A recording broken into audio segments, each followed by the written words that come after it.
सोच रहे हैं या लग्जरी कार के लिए सोच रहे हैं तो आप सोचिए, बट उसके लिए 2 करोड़ रुपए तो लगेंगे ना, 10 करोड़ तो लगेंगे ना, अगर आप इतनी बड़ी लग्जरी चाहते हैं। तो वो नेगेटिव थॉट्स को रोकना कैसे है, ये सबसे बड़ी बात है। जो भी लोग मैनिफेस्टेशन करने बैठते हैं, नेगेटिव थॉट्स आते हैं, वो ही ब्लॉकेजेस हैं, कैसे बंद करें उसको? देखिए, सबसे पहले आपकी चक्रा कितने हीलिंग हो रही है कि नहीं, चक्रा की बैलेंसिंग है कि नहीं, ठीक है। सबसे पहले आज्ञा चक्र, आपने सुना ना आज्ञा चक्र? आज्ञा चक्र पे हम लोग लड़कियां, फीमेल जितनी भी होती थी, मम्मियों को हमने देखा है, अपनी नानियों को, दादियों को, कि वो बिना बिंदी के घर से बाहर नहीं निकलती थी। घर में भी बिंदियां रहती थी उनके, सो के उठी नहीं कि सबसे पहले बिंदी चिपका लेती थी वो। क्यों? क्योंकि वो अपने आज्ञा चक्र पे बहुत ज्यादा एक्टिवेशन कर रहे होते थे, और इसका साइंटिफिक लॉजिक भी है। जब आपका आज्ञा चक्र अलाइंड रहेगा तो आपकी मैनिफेस्टेशन की पावर 10 गुना 100 गुना बढ़ जाएगी। तभी हम बोलते हैं कि हर हिंदुस्तानी को तिलक धारण जरूर करना चाहिए। क्यों? क्योंकि वो आप अपने आज्ञा चक्र को प्रेस कर रहे हो, और ये साइंटिफिकली प्रूवन है, पढ़ लीजिएगा। तो यहाँ पे जब आप प्रेस करते हैं तो ये प्रेशर पॉइंट से जो है एक्टिवेट हो जाता है। तो जो भी मैं बोल रही हूँ, आप मेरी आज्ञा मांगने लग जाओगे।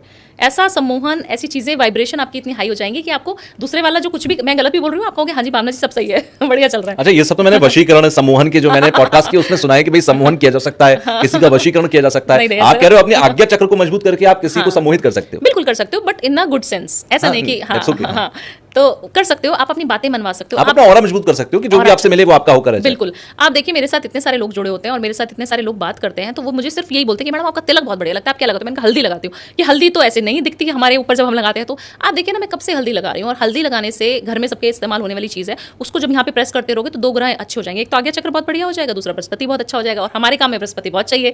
तो इस तरीके के लॉजिक मैं देती हूँ और लोगों को उसी में मजा आना शुरू हो जाता है। तो आप अपने चक्रों को बैलेंस करें।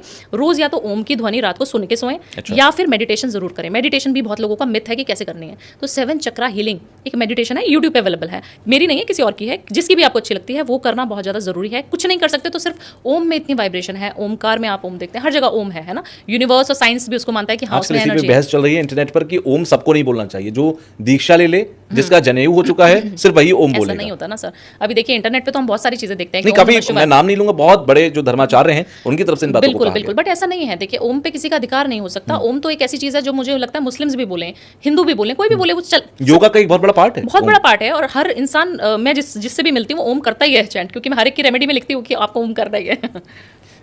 तो एक चीज और मुझे बताइए कि मैनिफेस्टेशन के लिए क्या डेली रूटीन लाइफ, जैसे कहते हैं कि बुजुर्ग हमारे कहते थे सुबह 4 बजे उठ जाओ, 4 बजे उठकर आप ध्यान लगाया करो, क्या वो सारी चीजें, क्योंकि हम ये मानते हैं मैनिफेस्टेशन ये हमने कुछ 5-10 सालों के अंदर सुन लिया या 5-10 सालों के अंदर आई हुई चीज है, क्या ये 40-50 100 200 400 साल पहले भी लोग किया करते थे? बस उसके नाम कुछ और थे। सुबह 4 बजे उठना, उसके बाद ध्यान करना, योगा करना, क्या ये उसी का पार्ट था? बिल्कुल, मैनिफेस्टेशन का एक बहुत अच्छा पार्ट योगा भी है। योगा में जब आप अपनी नाड़ियों को, अपनी बॉडी को एनर्जाइज करते हो तो आपका यूनिवर्स से कनेक्शन होता है। आप देखिए, सूर्य नमस्कार हम लोग योगा में यूज करते हैं, और मैं जब सूर्य की रेमेडी करवाती हूँ तो सूर्य नमस्कार उसमें ऐड कर देती हूँ, और फॉरनर्स को भी करती हूँ। फॉरनर्स मतलब वहाँ पे रह के बस गए हैं तो उनको पता नहीं है कि कैसे करते हैं। मैंने कहा यूट्यूब पे सीख लेना, आ जाएगा आपको समझ के कैसे, ईजी है। वो क्यों करना है, वो आपको अलाइनमेंट करता है। एक तो बॉडी, बिल्कुल पूरी बॉडी इन्वॉल्व होती है उसमें सूर्य नमस्कार में। दूसरा, सूर्य देव की कृपा आपके ऊपर बनेगी ही बनेगी। अगर आप सूर्य को लोटा जल में मत दो, सिर्फ सूर्य नमस्कार करना शुरू कर दो। सूर्य साधना का एक पार्ट है ये।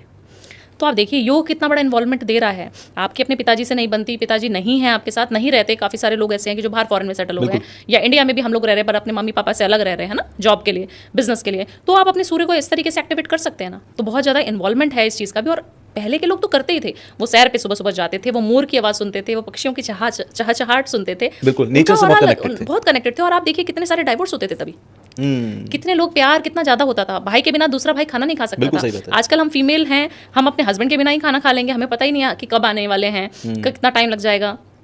फास्ट फॉरवर्ड लाइफ बिखरी हुई रहती है। आप देखिए आजकल, बिल्कुल, आप देखिए एक बच्चा पालने के लिए कितनी मशक्कत हम लोगों को करनी पड़ जाती है। और पहले के बच्चे कहाँ पल जाते थे, चाची, नानी, दादा, दादी, तो पता भी नहीं रहता था आपको कि मेरा बच्चा है किधर। सिर्फ दूध पिलाने के लिए माँ को पुकारता था बच्चा और बस हो गया। अच्छा, थोड़ा सा